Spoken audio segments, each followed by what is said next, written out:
good morning, good afternoon, good evening. Welcome to the second episode in our four-part series about how AI is impacting different parts of the recruiting process. And today we're going to be talking about how AI can impact our attempts to improve interviewer training.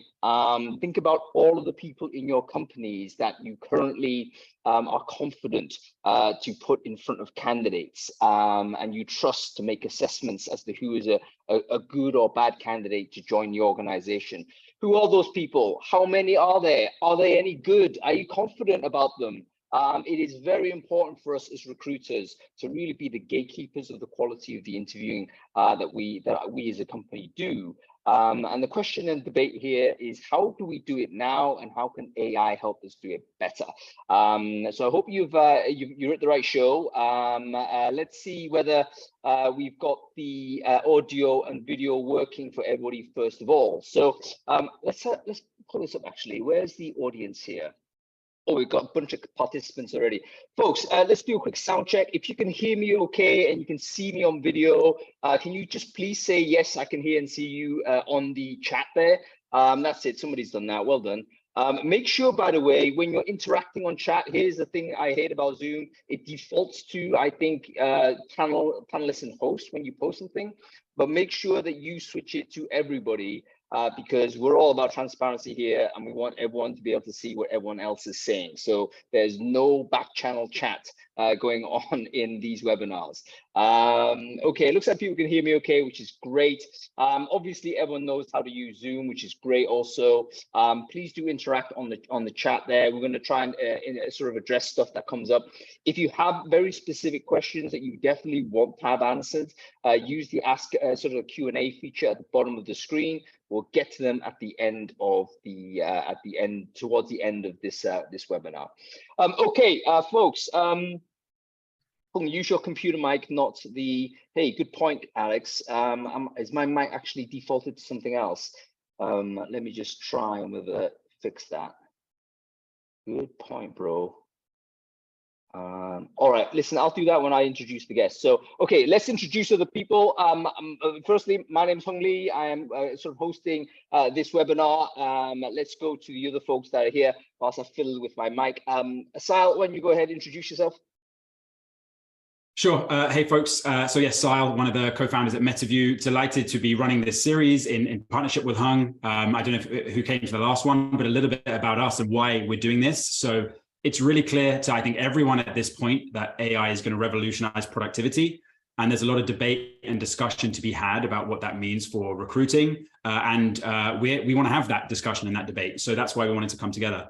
For those of you that don't know, Metaview is a first of its kind AI that automatically generates world-class summarized interview notes, essentially meaning that recruiters and interviewers who use our product never have to take interview notes manually again, which is a real game changer for actually being able to focus on having a high quality discussion with candidates. Makes it a hell of a lot easier to ask probing questions, to follow up, ask the right types of questions without having to worry so much about taking notes. So it really has big implications on that quality of interview. Really the closest thing to magic we've seen in recruiting space for a while. We get that type of feedback from customers all the time. So if you're interested, don't hesitate to head over to Metaview, your AI, and request a free trial. We'll be able to get you set up pronto. And one last thing before I pass on is please do also follow Metaview on LinkedIn. We've got if I do say myself, a hilarious April Fool's planned. So go over there, follow our Metaview account on LinkedIn. For our April Fool's feature announcement. We're collaborating with some amazing celebrities and can't wait to share that with you. So do that too. Anyway, that's me. Thanks, Hung. Fantastic. Okay, Sam and Alex, how's the audio now? Does it sound a little bit better? I've fiddled with it. Okay, why don't we introduce Ashley? Ashley, go ahead. Who are you? What it is you do? Hi, everyone. I'm Ashley. I lead recruiting operations at Protocol Labs. We are a Web3 startup exploring advances the intersection of cryptography, distributed systems. We're also an R&D lab. If you've heard of Filecoin, you've definitely heard of Protocol Labs before. That is one of our most well-known projects.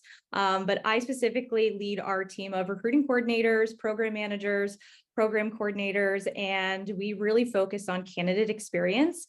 Something else that we're really passionate about is just making sure that our stakeholders, the people who interview, feel like they have the necessary tools and resources to do their jobs well. But really excited to be here with all of you today. So thank you to Siadhal and the Metaview team for having me. Great stuff, Ashley. Looking forward to chatting with you later. And Andrea, why don't you introduce yourself? Who are you? What it is you do? Thanks a lot. Yeah, I'm a principal recruiter, so I don't lead anyone formally in comparison to my colleagues here. I'm a principal recruiter. I work in talent acquisition, primarily technology side of things. Globally, I work for Wayfair. Wayfair is, again, a global organization. We are in the e-commerce space, primarily focused on home furnishing and design and all things related. This means that we have a globally distributed and really wide and big team in talent acquisition and otherwise in tech. This means that for us, interviewer training is one of the most important things that we have to get really well, especially in tech. So I'm really happy to be here. I can't wait to learn more, and also hopefully what I can share will be of relevance for the audience. Yeah, very, very interesting. Thank you for that, everybody. Let's get on with the conversation. I want to start actually addressing the audience first of all, because I've always wondered about this. And Siadhal, I wonder whether you've actually done any maths on it or any survey work. But to the audience, can you tell me what the percentage of people in your business that you actually deploy into interviews with candidates? So if you have 100 employees, like, do you have 10 people that you're happy to do the interviewing? Is it 5 people? Is it 50 people? What is the percentage of employees to interviewers you have in your team? Drop a note in the comments there. I want to get a basic gauge as to sort of where we're at, essentially, because it would be interesting for me to know. I remember back in the day, just to bore everyone here, when I used to work in recruiting as doing an actual job, the only person I was able to trust to do the interviews actually the CTO, and I didn't realize how much of a problem that was until I introduced this amazing candidate to him, which I knew was like literally elite candidate, amazing. Interview finished after 15 minutes. Right, and he disappeared out, and I had to pull up the CEO and say, well, what's going on here? Like, 15 minutes, surely that is not enough time. And he came to me and he said, Hong, listen, very seriously, I didn't have time to do the interview. I had to just rush it off and finish it because I have this thing I need to do. I needed to do it. I'm sorry. I had to get away with it. Obviously lost the candidate with terrible experience, etc., etc. That talk, I was furious for a moment, but then I realized, you know what, that was absolutely my fault for failing to design a recruiting and assessment process that took into account the recruitment capacity, the assessment load that I was loading onto my team. And I was overloading that one person with interviews, and that we had to completely redo how we did interview. We completely redid how we interacted with candidates after that fact. So let's have a look here. 10 to 15%, 20%, 20%, 50%, 30%. I don't know. It looks to be kind of in that range, doesn't it? Maybe a quarter of the people, it looks like, that were happy to present an interview. I think that's actually pretty good. I think that's a reasonable number. I don't know what your thoughts are on this. Let's go with you, Ashley. In your organization, can we play this game here? What percentage of people do you think you're happy to get in front of candidates? Yeah, I actually just did the math, and it was about 13% when I first got here. And I think we've got closer to like 40% of the company now with the help of Metaview, who have helped us train our interviewers, but it was a pretty low percentage. And when you have the same, 15 to 25 people at a company, that creates a lot of friction. These interviewers were not happy. They were burnt out. And I think you mentioned earlier too, there was no load balancing. So we really had to focus on finding ways to improve that, because interviewing was the biggest rate limiter that we had in our ability to scale the company. Yeah, absolutely right. And I've noticed Bob also say a lot of interview management tools have load balancing features. Bro, listen, last time I did this, this is like way back before we had usable technology, mate. So yes, I'm sure it's easier for recruiters now. Andrea, what's your thoughts? Wayfair, quite a big company. How many people in Wayfair, sort of employee wise? We're around 17,000. I was just talking when I was reading through the chat comments that if I look only at tech, I started with Wayfair around 2 years ago, and we are roughly around 3,000 people just in tech, and we were looking at around maybe 10%, thinking of the leveling as well, right? Because we interview higher level interviews, lower level. Very rarely we have level to level interviewing. But we have introduced tooling primarily in relation to scheduling, but it's quite smart tooling that helps us look at load balancing. And it wasn't pretty, right? We kept using the same interviewers over and over again, purely based on their performance and their speed and accuracy. So right now we have recently been through another big oomph in terms of increasing the interviewer pool. Again, I'm referring primarily to tech because this has been our top priority in terms of hiring company-wise in the last couple of years. So we are probably now, we're looking at around 15%, maybe up, aiming for the 20% of the workforce to interview, again, keeping in mind the leveling. So we have a lot of junior people and mid-level that they wouldn't necessarily be interviewing even more junior folks. Yeah, I mean, so it's very easy to just do some sort of back of the envelope type of calculations, isn't it? To see how many interviews is it right for a single person to do in a week? If this person has a job, for instance, if they're a technical person or a manager, etc., non-recruiter specialist, they will have a job to do that's outside of the recruiting side. Like, how many interviews can they possibly feasibly do per day, per week? That's a number we need to be aware of. And we need to be aware that if we're loading too much, their performance is going to degrade in their ability to assess and their motivations to continue to do it. That should mean that it'll damage things like candidate experience, employer brand, all that stuff kind of goes out the window, and so on. So very, very important we get this right. Siadhal, again, I don't want to kind of force you to make any crude kind of numbers, but do you have some sort of what is the optimal percentage? How many interviews do you think an IC should be doing per week? How many interviews should a hiring manager be doing for a week? Do you have any sense on that from the customers that you've been dealing with? Yeah, so we have a bunch of customers who are part of how we work with them, part of how we sort of identify how many people we need to train is based on essentially interviewer burnout. The most common sort of single number that people sort of say that the number of interviews that maximum any one interviewer can do per week is 3. And so when they have people that are consistently doing more than 3 per week, we know, okay, that interview type needs more interviewers, and that sort of kicks off the chain. So 3 tends to be what people go for. That's more for your sort of, let's say your standard interviewer as opposed to your hiring manager or your recruiter. I think hiring managers typically much more varied because they're super bought into getting this hire over the line, and that could well be their key objective, and they're happy to do 20 a week if they have to. So yeah, less important for them from a burnout perspective. It might be important from a quality perspective if they're doing 20, obviously, but from a burnout perspective, less of a concern. So yeah, it tends to be 3. And just when you're talking about percentages of company, what we see, obviously the big thing that determines what percentage of people in your organization you need to interview is essentially how many hires you want to make. It's like a very linear connection between those two things.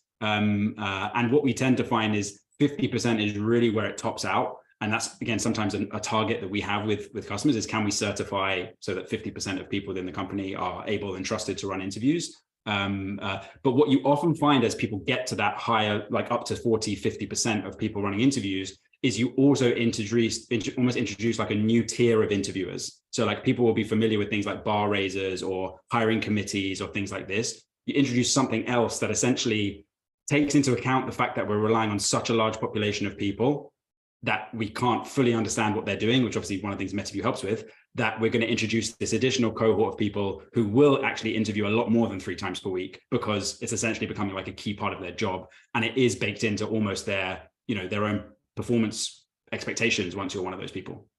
Yeah, that sounds like pretty much like best in class type of organization, isn't it? It strikes me that might still be quite rare, in the sense that most organizations, correct me if I'm wrong, folks, I may just be like a complete dinosaur here, but the sort of my sense of it is generally that people still get drafted in almost on an ad hoc basis based on, you seem to be relevant on this background. Can you do this? And it's not like, has this person been trained? Have they been educated on how to do it? Is it right for them in terms of the time frame, what they're doing? And it's, as I say, just a little bit too ad hoc. So yeah, very interesting that is there. And by the way, folks, do you agree that for a individual contributor, as in a developer, product manager, marketing person, 3 interviews per week, that's generally okay? Is that the number you had in your mind when you thought about sort of basic sort of assessment load for a person that is a non-specialist interviewer? Let me know in the chat below. Okay, cool. Let's talk about how to get people trained into it. If we agree that, we need to raise the numbers of people that are suitable to do the interviewing, how do we get started with identifying those individuals that are suitable to go? Do we just deploy interview training to everybody and then see who likes it best and then pick from that? Or do we open it up to say, hey, who wants to get more involved in recruiting and have them volunteer in? Or do we kind of, specifically target individuals and say, look, we think you'd be good at this? What is the approach to moving it forward? Ashley, I've got to go to you because you gave us the 2 numbers of the before and after. So you've actually gone through this exercise, or at least you've admitted to doing so. So how did you identify the people that ended up being the additional numbers of people that are now interviewing for Protocol? Yeah, there are 2 very different ethoses I think that you can take, where some companies are like, everyone's job is to sell the company and to recruit people. And then that's where you bake interview training into onboarding processes and you just make it habitual. It's what they know from the jump. And that's sort of the approach that we're trying to take here. Is every new person, they have interview training on their onboarding checklist. Here's bias training, here's some async material, playbooks and guides. Once they have been at the company for 90 days, it can be sooner, but it's based on the feedback from their manager and where their team is at specifically. If their team doesn't have enough people to help with interviewing, we will fast track those people onto doing live shadows, participating in the Metaview shadow pads that we've created, but it really depends on the team and the manager. But we do try to make this the norm and the expectation that when you come to Protocol Labs, everyone learns about interview training and some of those basic best practices. That's really, really good. I like the fact it just goes into the onboarding side.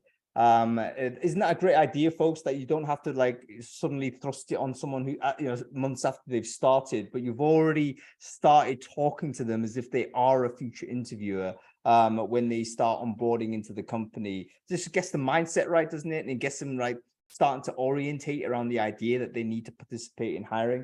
Very, very good. Andreea, go to you. How do you what's the approach at Wayfair in terms of identifying or finding these extra great interviewers? Do you have a philosophy there that you could share? Yes, for sure. And I love I think Ellie made a comment in the chat in relation to ambassadorship. For sure, it applies in our case as well, and also to what Ashley mentioned. For us, you look at it from these perspectives. So knowing ahead of time what we are planning to hire for, and then looking internally about at the community of individuals we already have, there are people who are from the beginning going into this mindset, right? So usually it's management. So whoever joins us as a manager would have potentially a different kind of interview or onboarding than an IC. So you join as a manager, then you kind of have that embedded from your onboarding, right? And then you have 3 months, there is automated deployment on our end of training, and we have an interviewer training, and we have no bias and diversity training, which gets again automatically deployed and being checked by their manager. Following up from that, their respective managers would then recommend them 3 months in. So it's again 90 days, like Ashley mentioned. Okay, they need to go through the more in-depth training because we want them highly engaged. We have upcoming roles and we need them engaged in the interviewing. With the ICs, potentially dependent again on their level, it may not be automatically deployed, but they will be nominated by their leadership past the 90 days, so past the 3 months. Even though our probation is 6 months, when they pass the 3 months mark, we already have an understanding of their performance and engagement, and should they be pushed into the interviewer training or not. So it will depend a little bit, but more or less that's the way we do it. Once we have it automated and once it's more nomination based, and then we go through the training with the individuals. Yeah, and I can imagine that being nominated to go through it actually becomes like a positive status within the business, right? In the sense it's kind of an implicit communication that you're trusted to represent the company and to look at high quality people, etc. So there's almost like a motivation for people to want to strive towards that, which For sure. I think seems to be a positive thing. Yeah. Go ahead. You know what? One thing I would add is we have this, you mentioned already, I think the larger organizations would probably try and do that in general. You would reach a number of people in your interviewer pool, and then you start introducing these other layers. We have interview captains, for example. I know Amazon does champions and bar raisers and so on and so forth. And it's very interesting to see people joining from other organizations who already from the joining, they start, hey, I want to put my hand up. I do want to become an ambassador. I do want to do this. And sometimes they would still go through the same motion, right? Regardless of them saying from the get-go, hey, I'm here, make use of my skills, purely because we want to give everybody the same kind of opportunity. So yeah, for sure, it's a very interesting thing to observe. Just as a curveball, what is the degree of correlation between like high performers in job compared to individuals that are actually involved in the interview process? Because are those two things closely linked, or do you think actually no, there's a bunch of people that really just don't like to do it, and they've expressed that they're great at their job, but they've decided that's not what this is not for them. And they're out of the picture with regards to interviewing? Or is there a case where you can spot a correlation between actually a good performer tends to want to do this? What are your thoughts on that? I'll go to anybody who has an opinion on this. I'm happy to take a shot at it. I basically think that I don't know if anyone can know the answer to that, if I'm honest with you, because I think the sort of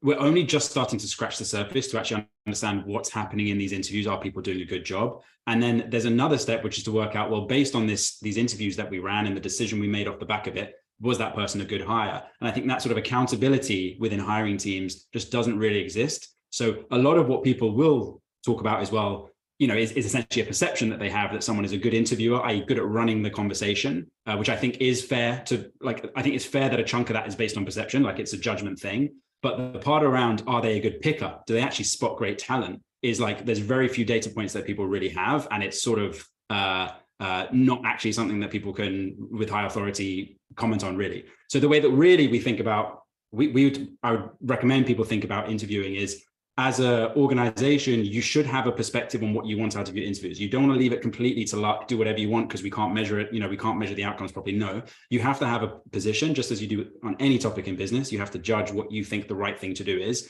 And then you need to hold people accountable to that. And then I think the correlations between high performer and being great at interviewing, this is just now opinion, probably does hold, because high performers tend to be people who, when they set an objective, they try and hit it. If you can actually measure those things.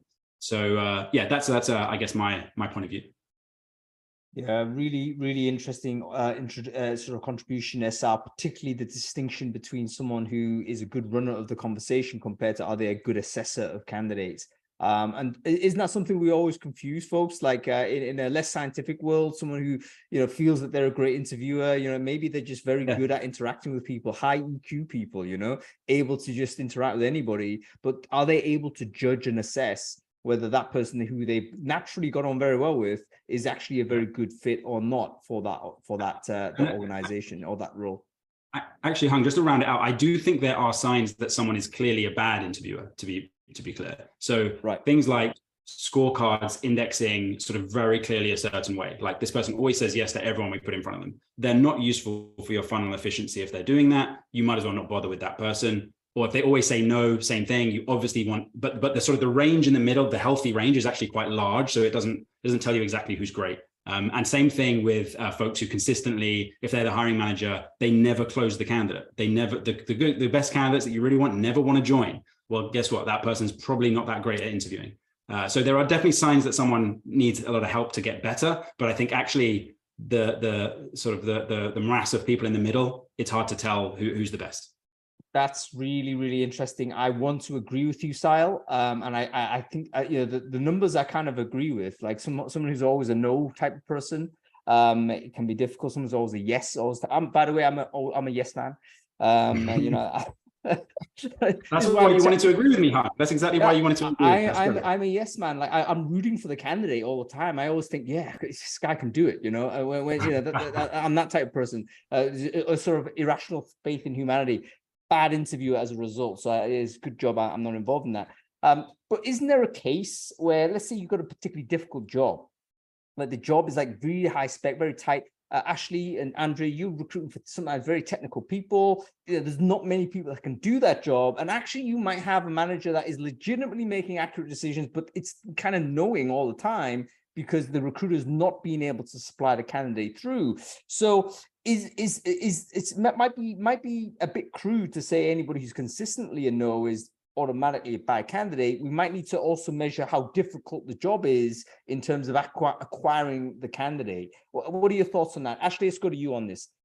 Yeah, I do agree that just because, you know, this person's a no every time, it doesn't mean that it's necessarily the candidate. It can be much more focused on the role itself. And I know sometimes in the tech world, we talk about looking for that needle in the haystack or that unicorn person. And so I think that's really where the consistency of the interview and making sure the consistency in how you're training your interviewers themselves needs to be like on an ongoing basis audited, because without that consistency, then you're going to have a lot of those no people or a lot of those yes people, or we do still see scorecards where half the team is a yes, half the team is a no. So when you have that miscalibration, you do have to go back to the beginning of the process and be like, who are we looking for and what are we truly assessing? Otherwise, it's going to be half and half, or people just aren't going to be aligned on what they're looking for their team.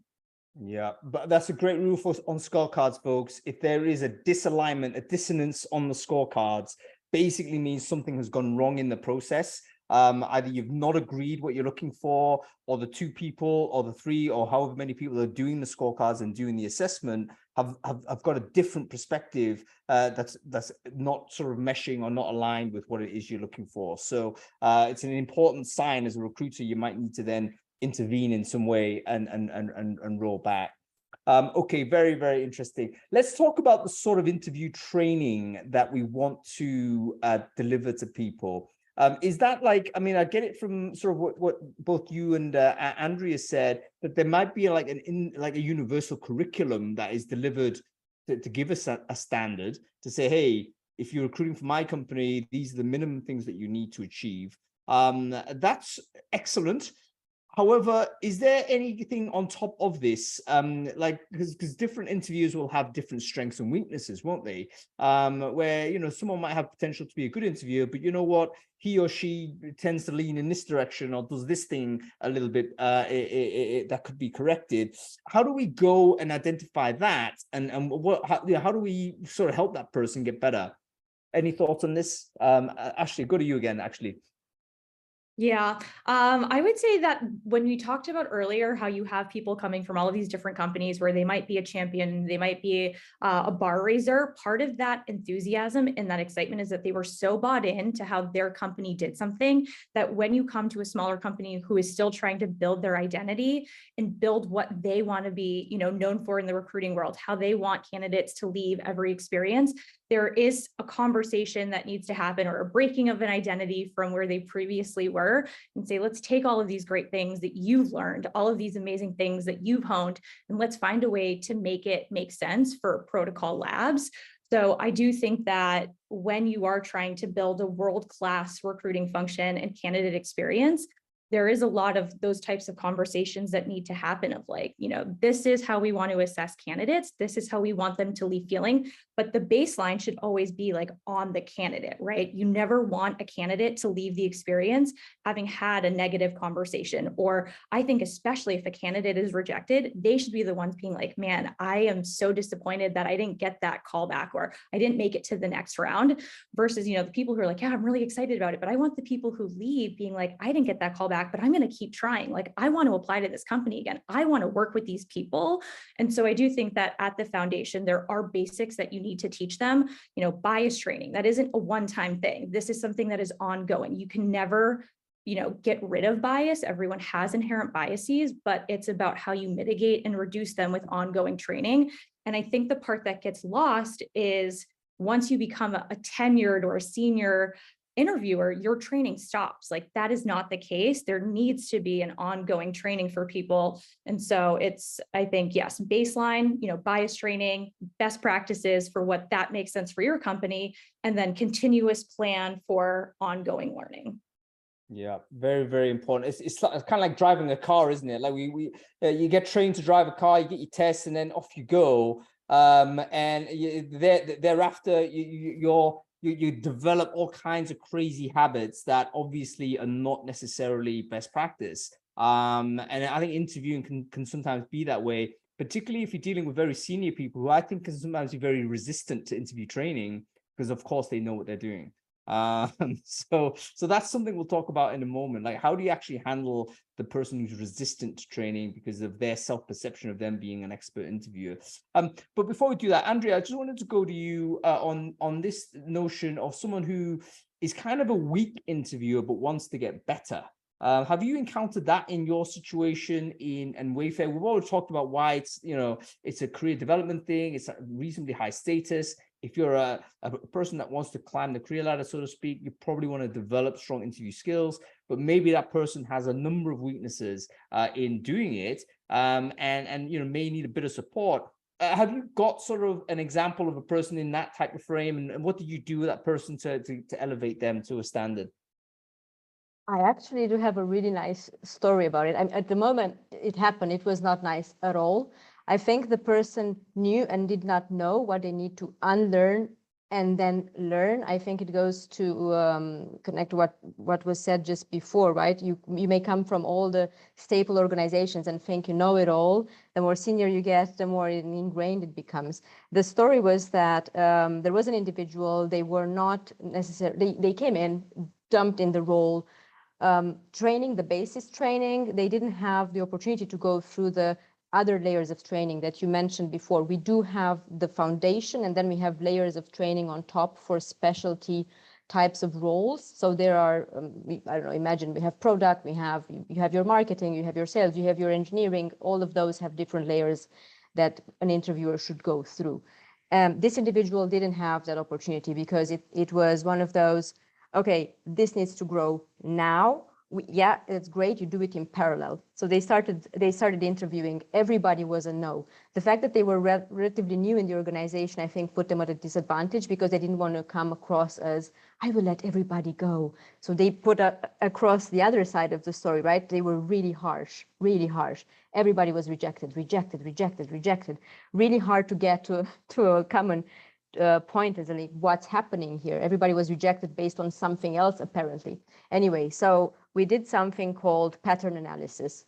Back then, the use of artificial intelligence was maybe less relevant as it is today. So we literally pulled scorecards down. I think it was 12 or 13 scorecards we pulled, and we did sentiment analysis.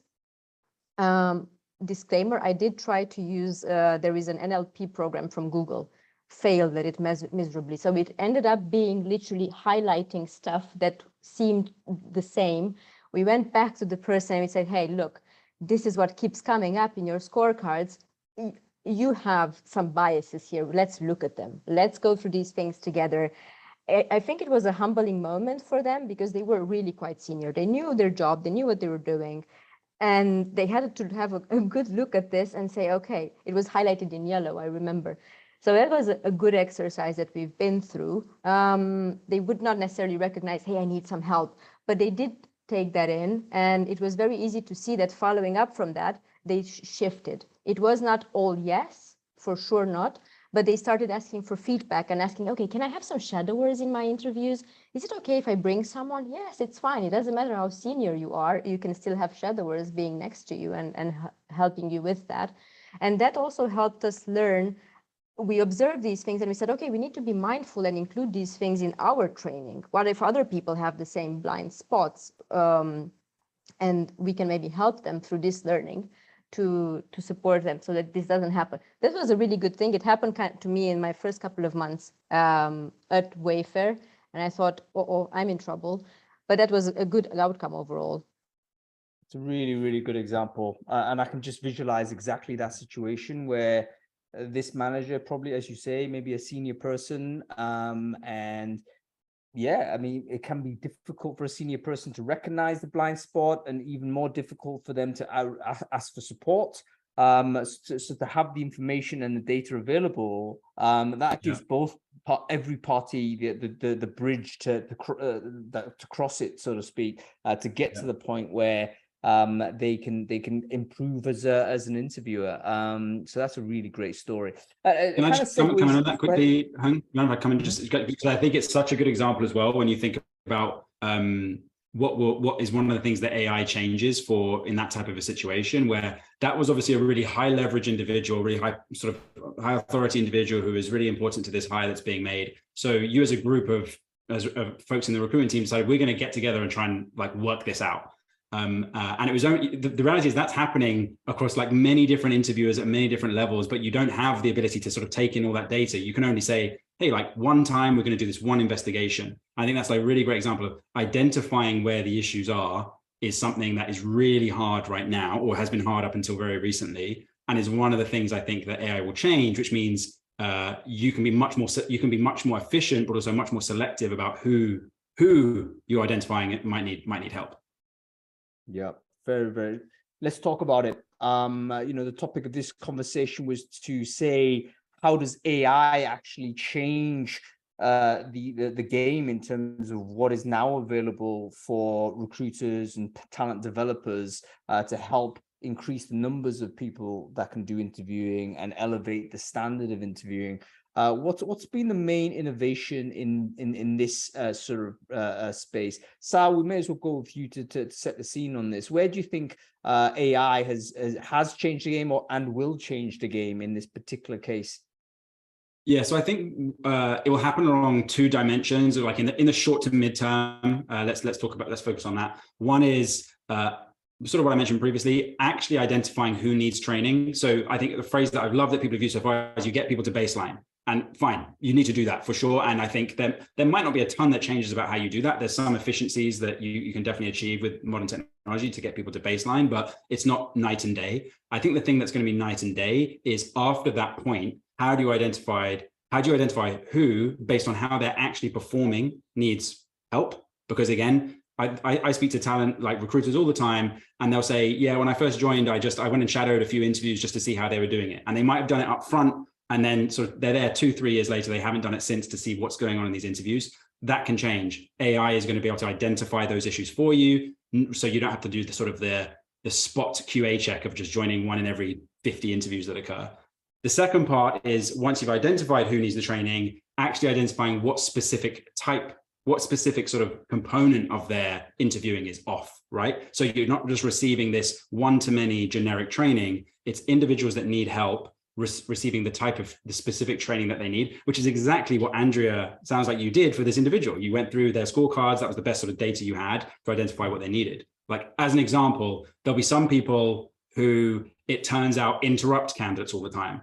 It's definitely happening in our organizations right now. Unless you're using tools like Metaview, you've got no idea that that's happening. They need to receive feedback along those lines. You've got other people who might be super polite, but they might also be terrible at pitching the company. And that's, again, not something you want. So everyone has these sort of will have these different areas where they can improve. And I think what AI is going to do is enable you to take that really sort of nuanced perspective on how to help people. And then I think stage 2 might be where AI actually starts to do the coaching in sort of more sort of hands-on ways. Yep, very, very interesting. Add something to that. I just keep nodding my head. I think I'll get neck pain by the end of it. I completely agree. And you know what? I also thought of another thing. People push back, right? We talked about 3 interviews a week. Sometimes that's hard to get, because you have to think these individuals have to prepare before the interview, and they have to save time after the interview to write the scorecards, right? Best case scenario that they do it right away. So it's, if your interview is an hour, you are looking at minimum 2 hours of their time overall. And I was thinking how much time we can save these individuals by having notes taken, having it all connected in one tool, just done, feedback notes out the door straight away from your interview. I mean, I personally get overly excited about what AI can do for us in this case. And it saves so much time and hustle, and also for us to encourage these people. Come on, let's go for interviews, be engaged, be involved. Yeah, I mean, basically I think one of the commentators in the chat there mentioned exactly this. The incomplete scorecards was a problem. So in other words, we kind of understand the value of scorecards. We roll them out to all our managers. But guess what? The managers either can't prioritize that, or they get into the habit of maybe running all the interviews in one go, and it's like loading up all the assessment towards the write-up, if you like, towards the end. It never gets done in time. It's a complete mess. So this is exactly where the AI notes feature at Metaview, and in fact, lots of organizations, I'm sure, will start be implementing different types of these things, so that they're going to be widely available, is going to resolve that admin part of it. And it should mean that the completion rate of scorecards will improve, because if, let's say, that the interview notes are actually produced by the AI, the scorecarding should just be a very simple exercise where you're kind of using a slider. Takes you a couple of seconds and you understand where those things are. Siadhal, I wonder whether you could actually, there's some folks here that might not actually understand what we're talking about here. So I wonder whether you want to just give a quick overview as to what the AI notes feature is. What does it do, and what's the value prop here? Sure. So AI notes essentially makes it so that interviewers don't have to take the notes. Metaview will do it for you. And frankly, it will do a much better job at taking notes than you could have. So the way it works is it identifies the questions that you're asking automatically. You don't have to tell Metaview what questions you're asking. We identify the questions you're asking by recording and transcribing the call. And then we pick up all of the information that the candidate shared that relates to the question you asked, and summarize it in bullet point format for you. So basically, and this is the way we think about, actually, this is the way we think people should think about AI. We're doing it in a way that is exactly the way a really high quality recruiter or interviewer would try to do it, except we're using machines to do it instead, which means the human can focus on the more sort of engaging with candidates, developing a relationship, being more rigorous, making a better decision, that type of thing. And that sort of, those notes are given to you like right after your interview finished. Here are your notes. Delete the bits that you don't want, press one button, upload it to your scorecard, and you're done. And you're ready to, again, focus on judgment as opposed to tapping out words on your keyboard, sort of just to get them out of your head, because we've done that for you. Yeah, amazing. And by the way, check out the demo, folks. It's definitely worth looking at. I actually ran a poll. I forget where it was. Maybe it was on LinkedIn, I believe. It might have been on LinkedIn, actually. Yes, it was. 1,500 interview recruiters answered this poll, and the question was, how do you currently take interview notes? And the four options was pen and paper, like the old school. You've got a pad and you're writing it down. The second one was just typing on a keyboard, so you're doing a Zoom call and you're actually typing it in as you're talking. Third one was nothing. And the last one was using an AI transcriber or a synthesizer like Metaview. And let me just pick up sort of what the ratings were here real quick, because it was really quite fascinating to understand what people were doing. I can tell you firstly, give me one sec here, folks. You know what you did after that? You shamed the people who said they are typing and having an. I'm one of those people, and I promise you, I really pay attention to my interviews. I just learned to type without looking at anything else but my screen. I did, but you know did. what? Yes. Shame. I'm a big fan of shame. I believe Yes. I believe shaming is a good way to organize society. Without shame, we would not survive. So yes, be ashamed. No, very seriously though, we had basically 30-odd%. Here we go. 35% were doing pen and paper. So this is like you're on a Zoom call, and 35% is still doing that thing and writing as they go. 58%, so the vast majority of people were typing into keyboard. So what is that? That's something like 80%, almost 90% in fact, that are doing transcription in very old school fashion, manually transcribing. We had 2% doing nothing. So I got full respect for those folks. Hey, I don't need to take notes. It's all in my brain. So we have those guys doing that.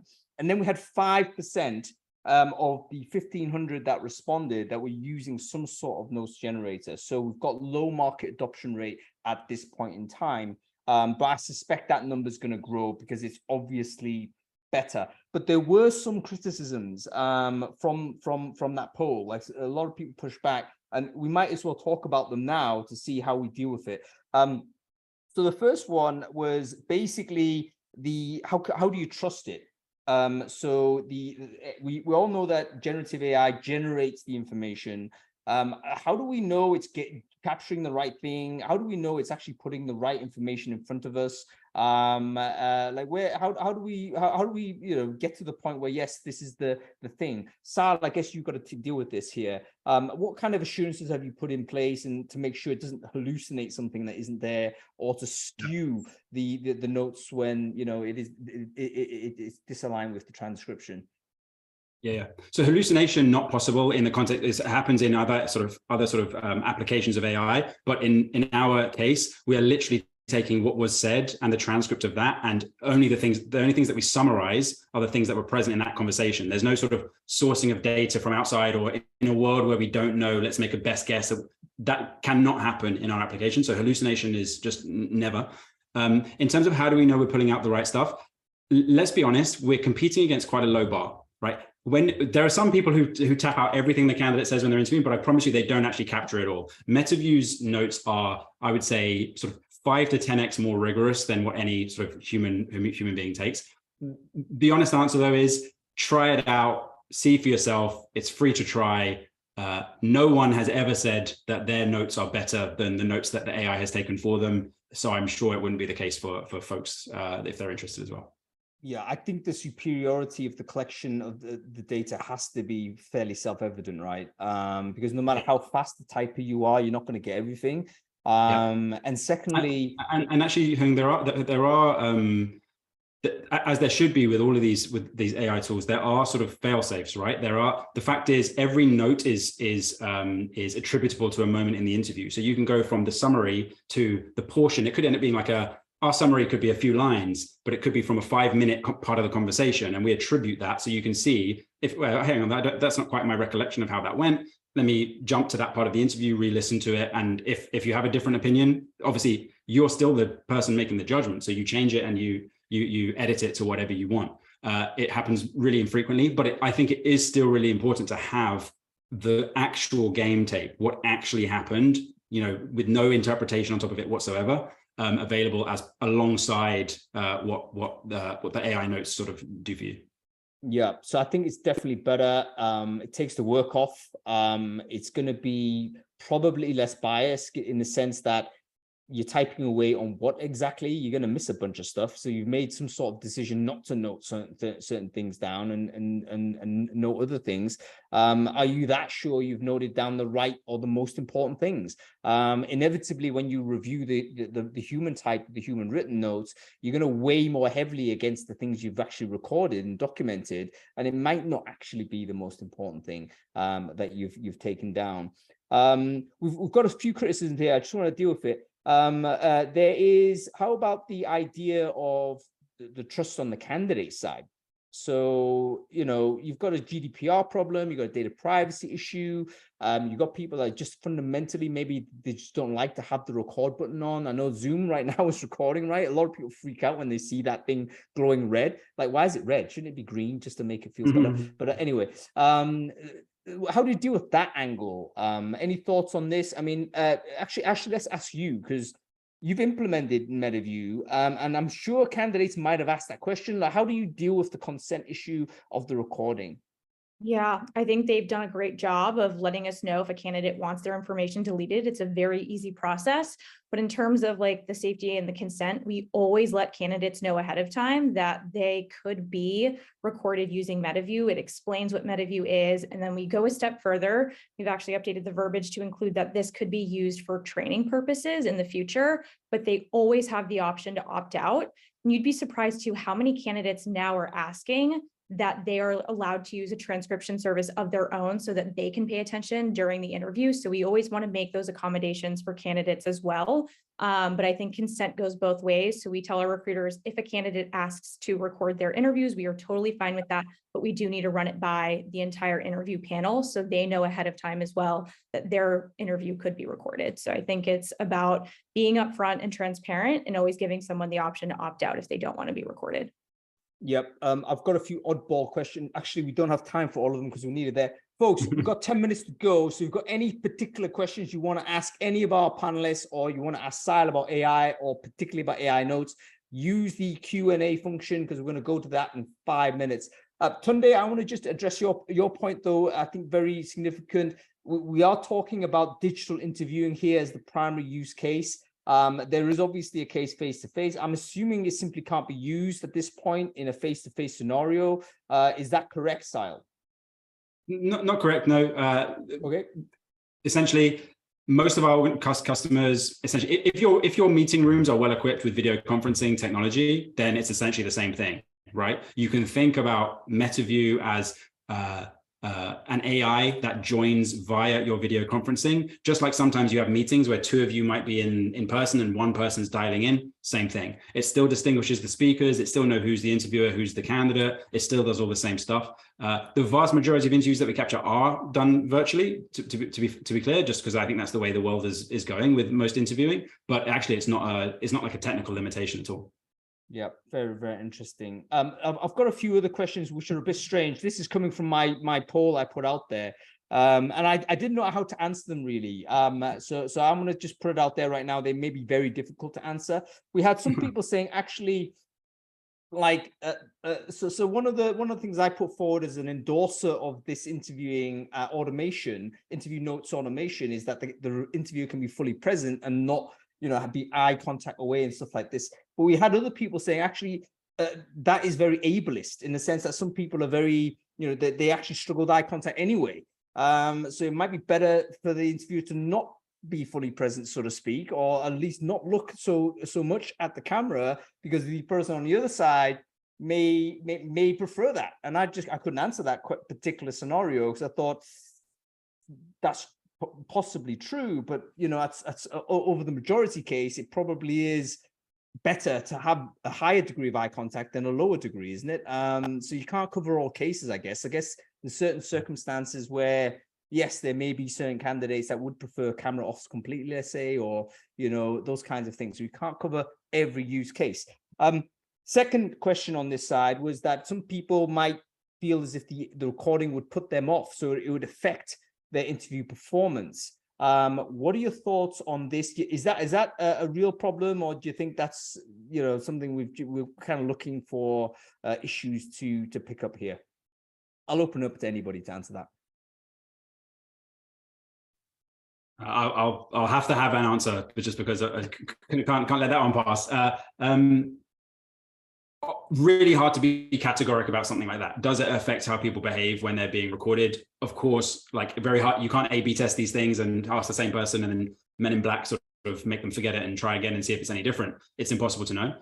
The feedback we get, and we poll survey both candidates and interviewers really frequently, is that it actually contributes to their, it's certainly when their notes are taken on behalf of the interviewer, obviously contributes to their ability to run the interview. But there are some people who prefer not to be recorded and they opt out, and I guess they're the bunch who they feel that would affect their performance. That should stay the case. People should always have the right, obviously, to opt out of being recorded. That's really important.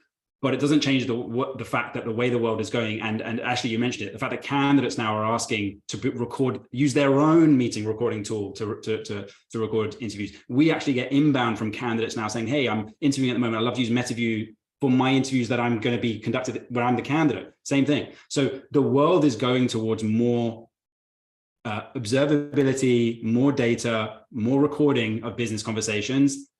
It's just a reality. So there'll be some people who don't like the transition, just as there are probably some people who didn't like doing meetings over Zoom initially, and now it's second nature to all of us. So yeah, it happens, but it's the way things are going. Yeah, I love that answer, and I love the fact that candidates are actually embracing it. So we might be overthinking the candidate reticence, for sure, because there's actually lots of reasons why they would. So, for instance, you might have concerns on bias yourself, right? So you might think, I would actually prefer, it's like the police cameras being on. It's like, I would actually prefer the cameras to be on all the time, because I want to make sure the police are kind of on side here. I want that live streamed. I don't even want it recorded.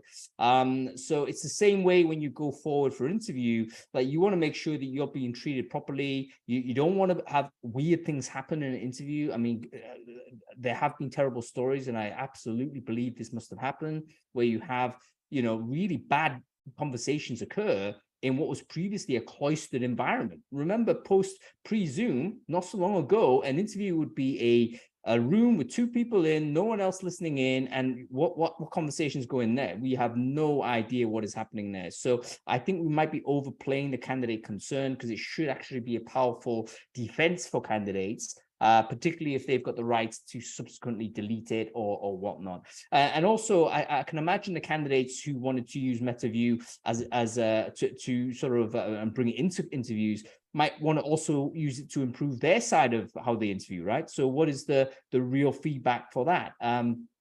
Very difficult to simulate this. Role playing an interview with a friend doesn't quite do the job. Here is a real life recording of what it is. So I think candidate side certainly should be very powerful. Okay, let's go and ask and deal with these questions here. We've got 3. Oh, we did have questions. They're being answered. Who's answering these questions? Good Lord. Oh, Stephanie's cracked through. That's amazing. All right, well, we can try and answer them. Let's go with this one here with Clarissa. Clarissa's saying, okay, does Metaview interview directly with Salesforce? That's a yes, no, Sal. No, not needed. Most of our customers don't use Salesforce or ATS, but you don't need to integrate with your ATS or whatever you're using for the process to make use of the vast majority of Metaview's functionality. Yep, excellent. Let's go with Kirsty. Kirsty's saying, at what point in the recruitment process do you request consent for the recording? How do you obtain this, verbally or by email? I guess that's open to anybody. I mean, who's using Metaview? Maybe Ashley, you could give us your example from protocol. Yeah, when we're scheduling candidates, we include a blurb while they're scheduling, while they're choosing the day and time that they want to interview. We include it right there so they know up front, early in the process, that we use Metaview. This is how it's used, and it may be used in the future as a training tool. And then we say, if you want to opt out, here's the link. Yeah, absolutely. Very, very good. Hey, someone's just asked a really interesting question here. Who is it, Ellie? Yeah, Ellie's talking about, okay, if a candidate actually uses it as recording, how does the employer control the content? Potentially that goes on to distribute. Could be a spoof candidate. You could literally go and interview, use it for a exciting TikTok or whatever it might be. So there's obviously misuse of the technology. I wonder whether at some point it might be useful to have like a kind of a ephemeral part of the recording. So in other words, it auto deletes within a period of time, or it cannot be redistributed in some place. It might be technically difficult to do. I don't know what your thoughts are on that, Sal. Watch this space, yeah. Yeah, absolutely. The thing is going to auto delete. Don't worry.